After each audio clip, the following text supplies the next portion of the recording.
এইটা হচ্ছে আমার জবা সুন্দরী গাছটা। দেখো ছোট্ট একটা পটে আমি বসিয়েছি। গাছটা ছোট হলে কি হবে, প্রচুর পরিমাণে ফুল দিচ্ছে। তোমরা দেখতে পাচ্ছ কত পরিমাণে কলকে হয়েছে। আর আজ তোমাদের দেখাবো কতগুলো ফুল ফুটেছে। ফুলের কালারটা জাস্ট দেখো কতটা সুন্দর দেখতে। এইখানেও দেখো আর একটা ফুল ফুটেছে, এটাও খুব সুন্দর। এইখানে দেখো, এটাও খুব সুন্দর। দেখো এখানে কলকে হয়েছে, এটাতেও কলকে হয়েছে। তো এটাতে দেখো কতগুলো কলকে এসছে।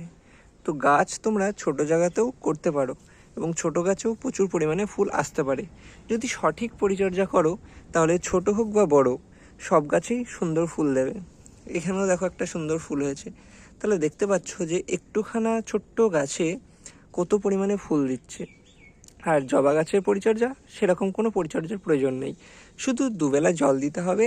মাঝে তোমরা সর্ষের খোল দিতে পারো, ভার্মি কম্পোস্ট দিতে পারো, কিংবা গোবর সার যদি থাকে গোবর সারও দিতে পারো। এতটুকুনো পরিচর্যাই যথেষ্ট।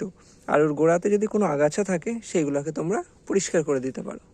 তাহলেই দেখবে এই গাছ তোমাদের কত সুন্দর ফুল দেয়। এই জবা কালারটা তো আমার খুব সুন্দর লেগেছে। তোমাদের কেমন লেগেছে সেটা আমাকে কমেন্টে জানিও।